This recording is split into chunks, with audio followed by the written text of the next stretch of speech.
Coming out of college, Travis Hunter was one of the most polarizing prospects we had ever seen. We're talking about a generational athlete coming off of one of the greatest individual seasons in modern college football. The stats speak for themselves.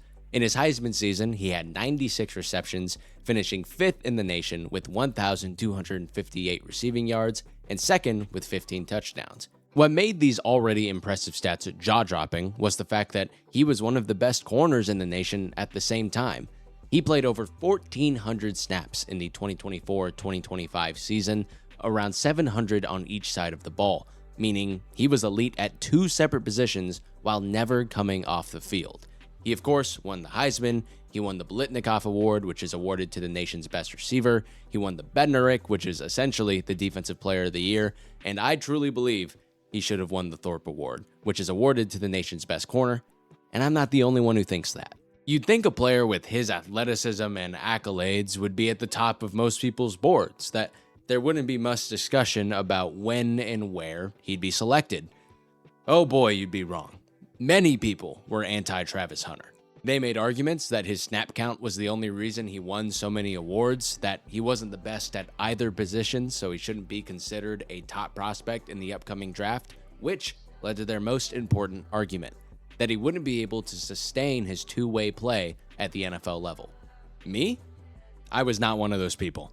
Travis Hunter was the top player on my board. He was my number 1 receiver and number 2 corner, and while I didn't think he could do it to the degree he did in college, I did think he would be able to impact both sides of the ball at the NFL level, and it's clear that the Jags thought the same thing when they traded 2 firsts, a 2nd, and a 4th to select Hunter with the 2nd overall pick. Despite the Jags' success under new head coach Liam Cohen, Hunter had a pretty forgettable rookie season, in large part because he sustained an injury, specifically an LCL tear in his knee late in October, meaning he only played the first 7 weeks of the season. However, even in that small sample size, the stats don't pop off the page. They're not all that impressive. So is it as simple as he just wasn't very good during his rookie year? Did the Jaguars use him properly? How did the Jags use him? He's heading into his 2nd season, and at least to us viewers, his role is unclear, and it opens a can of worms that can be summarized into one question. What do you do with Travis Hunter?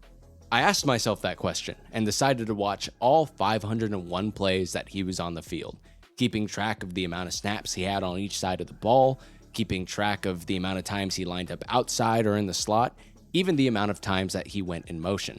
I was pretty dang thorough. But before we get to those numbers, let me tell you about my thoughts and expectations of Hunter before I watched. Again, Hunter was the number 1 player on my board, and when it came to how I thought he should be used in the NFL, I was adamant that he should primarily play on the offensive side of the ball. Hunter is one of the twitchiest athletes I have ever seen, and that makes him a threat to score every time the ball is in his hands. It's not that he can't play corner. In fact, I think there's a very real world where he turns into an elite one. But I thought in college he won with his athleticism more than his technique, and I just think it's a lot easier to win with your athleticism on the offensive side of the ball rather than the defensive. I thought of him as an elite wide receiver who could come in on 3rd down and create a turnover. But I'm not the only person that watches football. I'm sure as hell not the smartest, so I reached out to some ball knowers to hear their opinions on his role. He was great on both sides of the ball. I don't think you can take away the positional stuff if you're evaluating him as a prospect, because it was so rare to have him make such an impact as a wide receiver and a corner. The word generational gets thrown around a lot when it comes to prospects, but Travis Hunter, we haven't seen anything like him. I don't think our parents have seen anything like him. Maybe grandma and grandpa have back before the Super Bowl era when playing on both sides of the ball was more common. Certainly great grandpa had. Sid Luckman's the great quarterback / safety, right? So yeah, I thought generational was a perfectly fine word to use for him. It was crazy that as a cornerback, he had as good of ball skills as I've ever seen from a wide receiver. Like a 97% on-target catch rate, the best in that class that featured Ted McMillan and other great wide receiver prospects. And I'm just thinking, how crazy is it that you could target Travis Hunter in coverage, and he's got as good, if not better, ball skills than some of the top wide receivers in the NFL, whether he's covering CeeDee Lamb or Justin Jefferson or whoever it is, like he can match their spectacular catchability as the corner. Like I'd never seen anything like that before. And outside of him as a prospect now, more moving to his role in the NFL, what did you view that as? Was he a receiver that sometimes played corner, a corner that sometimes played receiver? Should he have stuck to one side of the ball? What was your view on that? I was happy to leave that in the hands of the Jaguars. Like, I don't really have to figure that out because I don't know what I would do. I think on one hand, I thought, well, if he's a wide receiver, you can kind of choose how often he gets the ball. As a cornerback, you might get targeted 50 times all season, get your hands on 4 passes. That's a great year. On the offensive side of the ball, you can get 150 targets, catch 90 passes. And a guy like this, as athletic as he is, maybe you want to be the one dictating how often he's getting to play make. But at the same time, you know, you want him to play a little bit, I think, on both sides because he's so good. And maybe it would be easier to be on defense full time and come in on certain offensive packages than it is to play offensive full time and then come in on defense cold. So I could see it both ways. I think ultimately I came down on let's get him the ball as much as possible. Let's make him play wide receiver. But I wasn't exactly envious of actually having to make that choice because it's probably easier said than done when you think about practice time, right? You don't get to just show up in the games cold. You have to actually work on stuff and splitting your time there. Obviously, there's only so much time in a week to get time on task. So it's definitely a tall order that I wasn't jealous of actually having to implement. Yeah, I thought he was an exceptional prospect. I thought he was the best player in the draft overall. And yes, obviously it goes into the generational two-way type of player, but he was an exceptional cornerback prospect. He was so great at just making plays. Whether he had a flat responsibility, he wasn't somebody that was afraid to drop back and cover 8 to 12 yards down the field while reading the quarterback's eyes to make a play on a curl or a comeback or something like that. And I think more than anything, his ball skills really, really shined on obviously both sides of the football. I think he's got as good of ball skills as we've probably seen from a prospect. I thought he was a home run, can't miss type of prospect, pretty much wherever you wanted to play him. You know, I think it's such a physical sport that it's a lot to ask anybody to play close to, 100 snaps a game sometimes, and that's what he would be asked if he was going to be a full-time two-way player. And I thought that would be pretty tough to take full advantage of that. But I thought he could be an every down corner that got reps and got snaps on offense to make an impact as a receiver, maybe on third down, maybe in the red zone, things like that. There was a narrative leading up pre-draft that he was going to be a full-time receiver that also moonlit or as a corner. That doesn't really seem to make as much sense to my brain. I feel like it would be easier to play full-time corner and then use the athleticism to be a winner on offense. But I thought it was going to be really, really tough to be a full two-way player. Now let's get to the numbers, and then I'll take you game by game to show you what I saw. Hunter played significantly more snaps on the offensive side of the ball. 324 snaps on offense and 162 snaps on defense, which you might notice doesn't add up to 501. This is because he played 3 snaps on special teams and because pre-snap penalties that result in no play are not counted as a snap, but are counted as being on the field on NFL Pro. When he was on the field for the offense, he was primarily used as a slot receiver, with my numbers putting him in the slot around 62% of the time.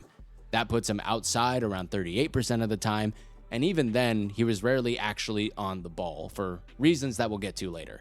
Now let's get to week 1, where we get our first look at Travis Hunter in a Jags uniform. This week was mostly a showing of his role within the Jaguars offense, because of the 48 snaps he was on the field, only 6 of them were on the defensive side of the ball. There's not much to talk about within those 6 plays, outside of a good rep on an island against fellow rookie Tetero McMillan that resulted in a sack, so we'll focus on his offensive impact. One of the first things I noticed was how often he went in motion. Of the 42 snaps he took at receiver, he went in motion 33% of the time. This isn't far off from his season motion percentage, which is sitting around 29%. He's their motion man, and it's because you have to respect where he is on the field at all times. He's a player that has the ability to create an explosive play every time the ball is in his hands. That's also why he's their main screen threat. Whether he's running a fake jet sweep or just bubbling away from the play, defenses have to respect him. That being said, it was an unimpressive showing by Travis Hunter standards. He was targeted 8 times, with many of those targets being screens, and finished with 6 receptions for only 33 yards.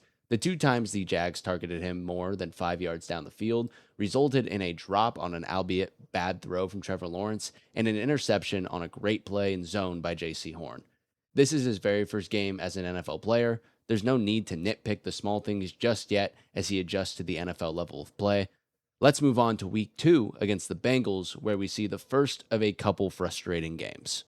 This game is actually the closest Hunter gets to a true 50-50 split between offensive and defensive snaps all season. 42 on offense and 43 on defense. This is not only the most snaps that he has in a game this season, it's one of only 2 times that he plays more corner than receiver. Earlier I mentioned that the Jags rarely lined up Hunter on the ball, preferring to keep him off and making it a lot harder to get hands on him at the line of scrimmage. This game is where we see why. You realize very quickly that he needs to get in the weight room this offseason. He has a lean frame, and while he may be incredibly explosive, he could stand to add some functional strength. Bengals players on both sides of the ball pushed Hunter around with relative ease. He ended up on the ground or entangled with somebody, more than you'd like to see. On the offensive side of the ball, it was another unproductive day for Hunter. It's not like they weren't trying to get the ball to him. He finished with 6 targets, but only ended up with 3 receptions for 22 yards. All 3 of those receptions were short throws to get him out in space, and funny enough, all of those catches were at the start of the second quarter. The other 3 targets he had were all farther than 5 yards down the field, and it resulted in an interception, a drop, and a ball that should have been picked off. The first interception wasn't his fault. The Jags were running smash in the red zone with Hunter running the corner from the slot. Yes, he does get held up at the top of the route, but the main culprit here is Walker Little getting torched by Trey Hendrickson, which causes Trevor to underthrow this ball. It's probably a touchdown if he gets thrown towards the back pylon. However, on the second interception, he just gets strapped up by Dallas Turner, who does a great job playing for a route towards the boundary in man coverage, knowing he has help inside. Although Hunter played more defensive snaps, his impact wasn't felt all that much on that side of the ball. He did have a really nice pass breakup as the deep half player in an inverted cover 2. However, there isn't much to write home about outside of that play. It was a fine day. The Bengals receivers may have been pushing him around a little bit, but the big plays weren't happening. That was until the final drive of the game. It's 4th and 3, and the Bengals are up 3 points with 2 minutes and 45 seconds left in the contest, and have the Jake Browning-led Bengals on their own 15-yard line. The Bengals have a slant by the outside receiver and a flat by the tailback to the backside of trips, while the Jaguars mug up the line and run a fire zone, overloading the left side of the line of scrimmage while playing some form of one high zone. By the way Trayvon Walker drops here, it looks like he's supposed to get in front of any curl or slant while Hunter takes anything to the outside because the QB is going to have to make a split-second decision with a free rusher coming off of his blind side. Now, I'm not a Jaguar. I'm not in that huddle. I could be completely wrong, and it was Walker's job to drop to the flat. Regardless, no one is there, and Chase Brown picks up 13 yards and a first down. Now we're under 2 minutes left to play, and the Bengals face another 4th down on their own 33-yard line. They isolate Andre Yoshivas, see him one-on-one with Travis Hunter, and throw up a fade, getting extremely lucky with an atrocious PI call 25 yards down the field. There's no way to spin this one. Left hand is on the hip. Right hand is playing the ball as he turns to look at it. Does he get this call if he's been in the league for a couple years? Who knows? 2 plays later, he gives too much space to Jamar Chase, who picks up 16 more yards and gets out of bounds. So the Bengals have driven 64 yards and converted 2 4th downs on plays largely to do with Travis Hunter, fairly or unfairly. The Bengals would then take the lead with 19 seconds left and escape with a win at home despite Joe Burrow being injured. Whew. That was a long one, but stick with me. Week 3 against the Texans is going to be much quicker. Why? Because there's not much to talk about on the offensive side of the ball. He was only targeted twice all day, catching only one of those passes. However, that one catch showed off what I think is Travis Hunter's superpower, his ability after the catch. When they targeted him on offense, I thought maybe he had the best yak in the entire league. Like his ability to make people miss looks out of this world good. I don't think that that's an outlandish thing for Theo to say, If I'm being honest, I'm not sure I've ever seen anybody with the start and stop ability that Hunter has. And it's yet another example of why the Jaguars put him in motion so much, why he is their primary screen threat. But again, outside of that one play, he was pretty much a motion mule. This was one of his better days on the defensive side of the ball. It's possible that this being the only other time all season that he played more defensive snaps than offensive snaps may have had something to do with it, but that's just a theory. He finished with a season-high 6 tackles, with a couple of those coming in run support, which was a rarity during his rookie year. Spoiler alert, I thought Hunter was a much better player in zone than he was in man during these 7 weeks, which was proved to be true in this week as well. But some of his best reps in man coverage came in this game against some good receivers in Nico Collins and Christian Kirk. That being said, he still had his struggles when on an island. In the fourth quarter, he got beat for some big plays. One of those was a slant playing press on Nico Collins that went for almost 20 yards. And then with 1 minute and 12 seconds left on the clock, he got beat on a quick inbreaker by Christian Kirk to convert a 4th and 3 and pick up some more yards after the catch to keep the Texans in the game.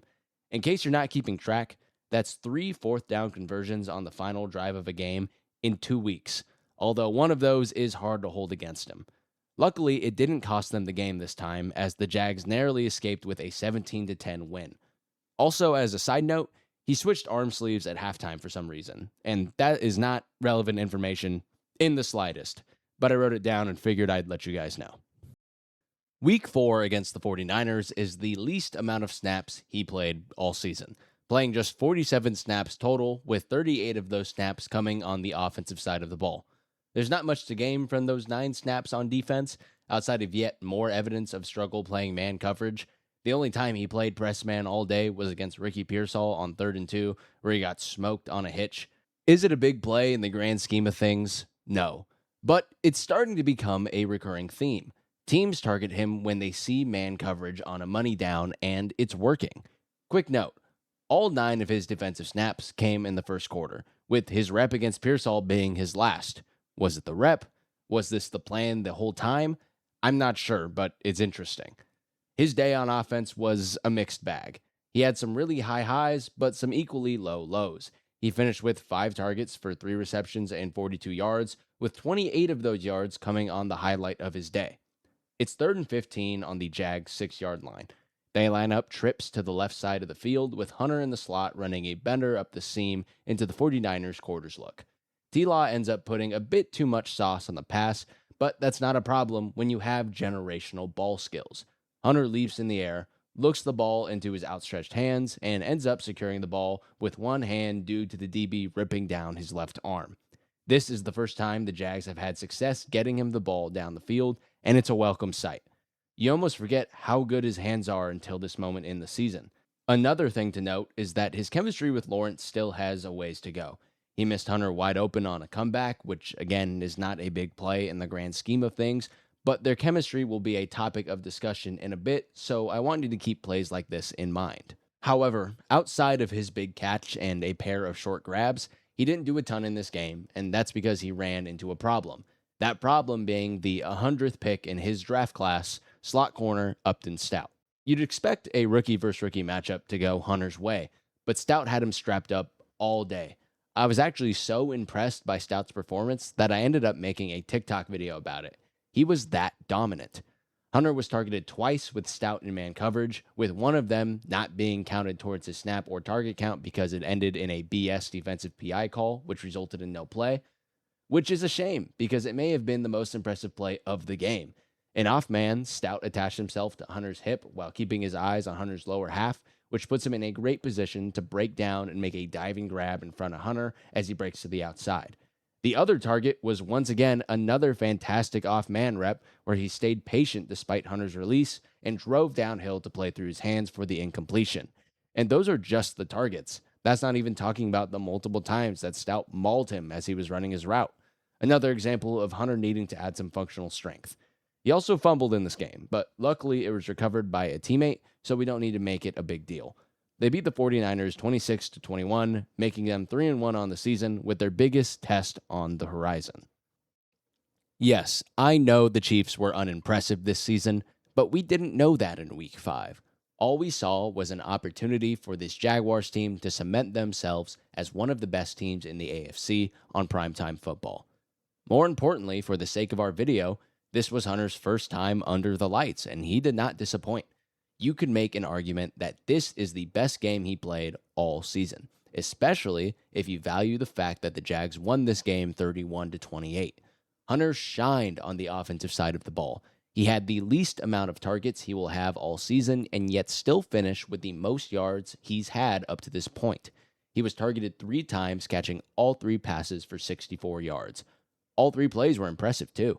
On his first target of the day, he gets motioned into the backfield and catches a check down where he gets to show off that wicked after the catch ability. It's so nasty. His ability to stop on a dime and accelerate is unreal. He shows off his other superpower on his second grab.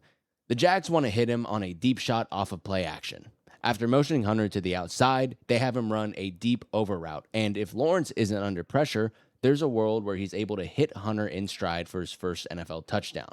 But because he gets moved off of his spot, he has to make this throw without his feet being set, which results in this ball being underthrown. This is the benefit to having a player with generational ball skills on the offensive side of the ball. He'll make you right even when you're not. This grab over 2 defenders is just incredible. He literally jumps over the underneath defender to make this grab while the high safety takes out his legs. This is the Hunter we've been waiting to see.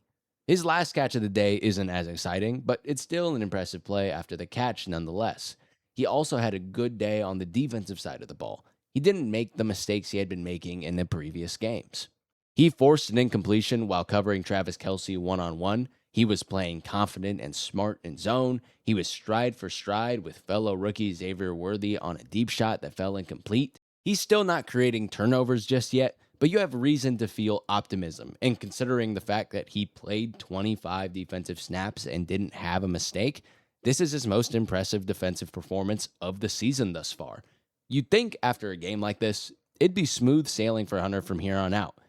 That's why I was not prepared for what I was about to see in Week 6 against the Seahawks.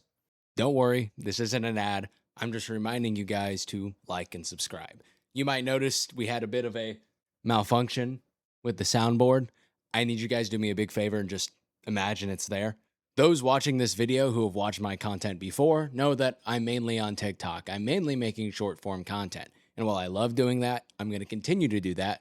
I also love making long-form content. Making this video is something I thoroughly enjoyed, and it's something I'd love to continue to do as long as I know that you guys like it as well. And the way I know is if you hit the like button, subscribe to the channel, share the video around, it'd be doing me a big favor. Now, let's get you back to the video.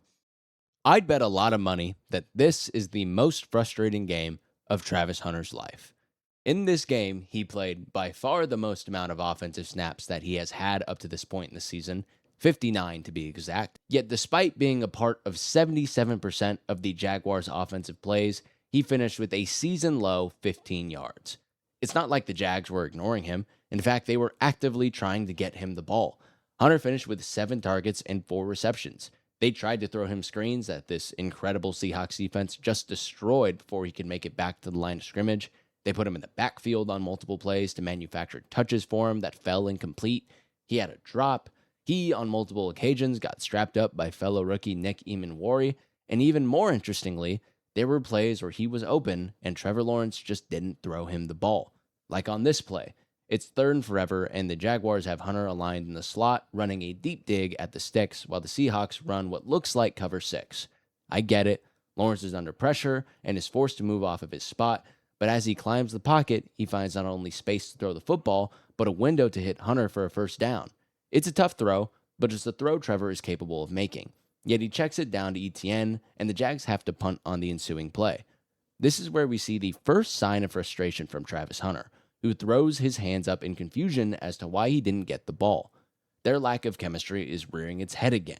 He also nullified a circus catch touchdown that Brian Thomas had late in the 3rd quarter by lining up offsides.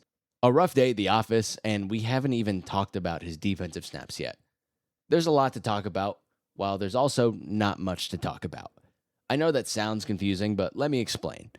He only played 22 snaps at corner, seeing most of those snaps on third down or second and long, and for the most part, it was an all right day.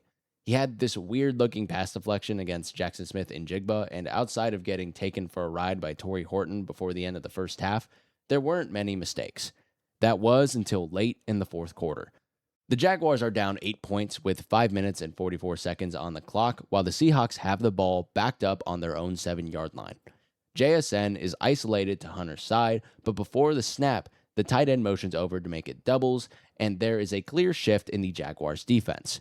I'm not sure if it's a bad man rep or if Hunter thinks he's in zone, but JSN has all the space in the world to run a hitch at the sticks and pick up a first down.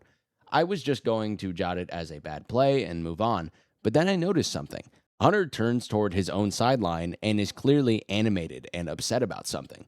This is why I bring up Hunter thinking it's zone. This is purely speculation, but his reaction tells me that he was confused about the coverage. This hypothesis is backed up 2 plays later when the Seahawks once again line up in trips, and then before the snap, motion over JSN to briefly make it look like it's going to be doubles before he orbits around the backfield. As he motions, you can clearly see Hunter turn towards the safety and, I assume, confirm the coverage he's supposed to be in, to which the safety, from my view at least, frustratingly tells him what it is. All of this comes to a head on the very next play, where it's 3rd and 8, and he ends up on an island with JSN. He eventually ends up getting beat, but by getting physical at the top of the route, it allows the pass rush to get to Darnold and force his throw incomplete. A great play for the defense, and in my opinion, for Hunter. But his reaction isn't what you'd expect. He once again turns towards his own sideline, grabs his mouth guard, and throws it. Could this be a celebration? Sure. Again, I'm not him. I'm not in that locker room. Most of this is speculation using context clues. But considering what happens in his final week of play, I think it's worth the speculation. This is the first game where I walked away thinking, maybe he can't play on both sides of the ball. Physically, I think he's able to, just like I thought he would be coming out of college. But I had never considered the mental toll that it takes on a player. You're talking about a rookie learning not one, but 2 separate playbooks. I mean, he's still a young guy, still just a rookie. It's hard enough to take on all that mental responsibility, even if you are just one player. It's hard enough to do that if you're a tight end who has to receive and block. Now, this guy's got so much more than anybody else maybe in NFL history has had on his plate as a rookie. It's not only a ton of information, but he doesn't get the prep time during the week for one side of the ball that literally every other player in the NFL does. Nevertheless, the Jags walk away with a loss and some decisions to make about Hunter as they prepare to face the Rams in London. This is the last week we got to see Hunter before he hurt his knee in practice, and it's evidence supporting my speculation that there was trouble in paradise on the defensive side of the ball. In case you don't remember, the Rams absolutely dismantled the Jaguars. They lost this game 35-7. It was over before it even started.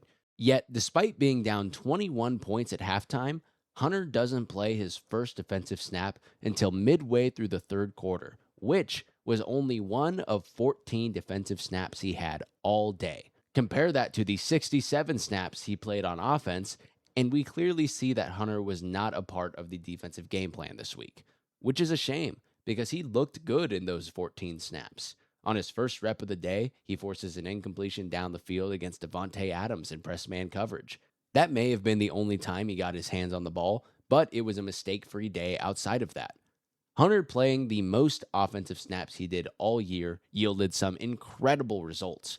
He was the focal point of the offense, receiving a season-high 14 targets and catching 8 passes for 110 yards. The craziest part is, he should have had more. There were multiple plays where he was open and could have gotten the ball, and despite the great day, you can see the frustration over him and Lawrence's lack of chemistry start to bubble.